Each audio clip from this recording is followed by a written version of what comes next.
was it for you these last few days with the Walker organ? Oh, it's a dream. Once you start developing a consciousness of the great organs of the world, this is one of the organs that ranks among them. And, very soon when you realize what are the great German Romantic organs, immediately the Votivkirche comes up on that list, not only for its historical merit, but, you just use this word poetic, but this organ is bursting with poetry.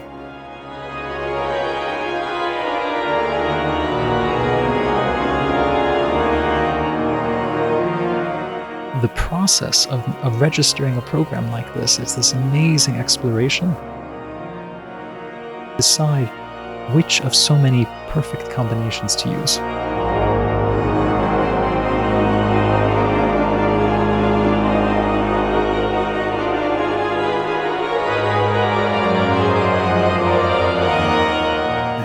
And that's what's so completely inspiring is you could go this way, you could go that way, you could go this way, and you keep just playing and improvising and enjoying and taking a bath in these marvelous sonorities. And eventually you have to say, oh gosh, I really have to make a decision now. The concert is tomorrow.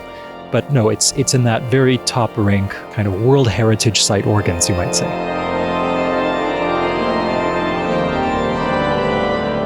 There were instances tonight when you had very quick crescendos and decrescendos that you did. It looked like you were improvising. Yeah? And maybe you can tell me a little bit how that was? That was an interesting process. When you're practicing, it's just you alone. On an organ of this magnitude, what I do is I simply my chosen tutti of choice, and then I see how much of it can I do by myself. How far can I get?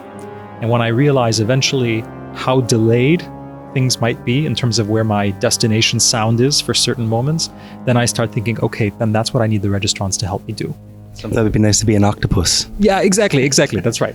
So I think that's kind of how I managed it, is I each gave them certain things where they would be a little bit out of my way, so mostly the bottom row, or the bottom two rows, and then I would manage the top ones, and then I would give them very specific moments where key ingredients in those places would have to be gone, and then I would take care of the rest along the way.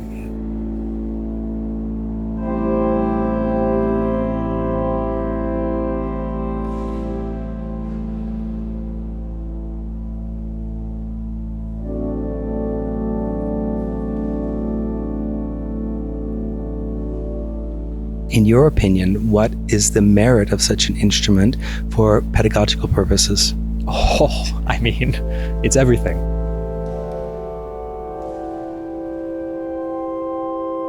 Well, I try to put myself back in the frame of mind of, let's say, an undergraduate student when I was studying in Philadelphia.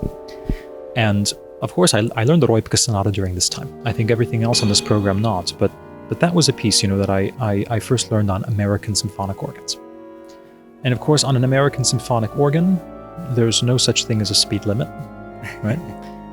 Most often you're not in voluminous spaces like this. No? You don't have this particular chest design, the Kegelade chest. You don't have that kind of alchemy of 8-foot stops. You have many 8-foot stops, but it's not this marvelous collection of spices and narrow things that go with thicker things and overtones that, everything is so beautifully dovetailed like the finest carpentry, in the way that everything fits together. And I remember that kind of beginning of that process when I started playing organs from this period when I was studying in Europe. And suddenly you completely rethink the music because the organ becomes such an essential part of the interpretive process. It becomes such an animator for how you actually go about thinking about the music. There's this kind of wonderful interpretive triangle that emerges, with, of course, the composition, of course, you as interpreter, but the organ is an equal partner to you.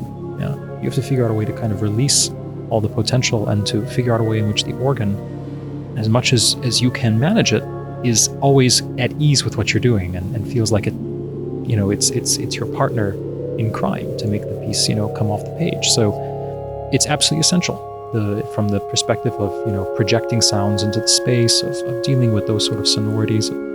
Here, playing with the free reeds and figuring out just how to manage a beautiful legato with them. There's a whole art of listening to that. It's really complicated. And those are just the sort of wonderful things that suddenly really, you feel like you're really in that uphill battle. And it's a wonderful uphill battle. And a piece like the Reubke sonata has to be an uphill battle. And on an organ like this, you really have to work for the music.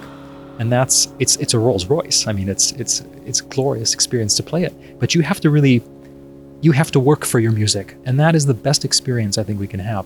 And that's something that sometimes in our very squeaky clean modern organs, we don't have that experience of having to fight for every sound we make.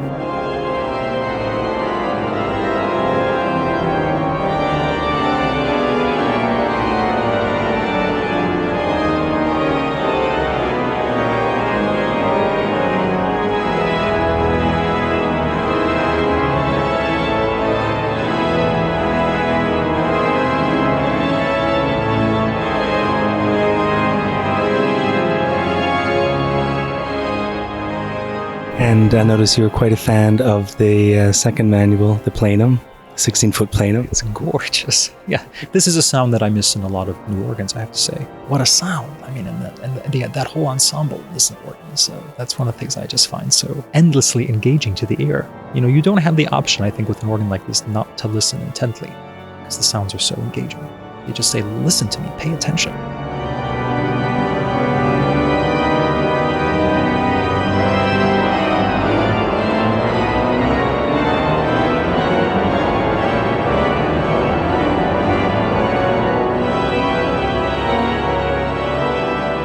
We need to save it. Would you agree?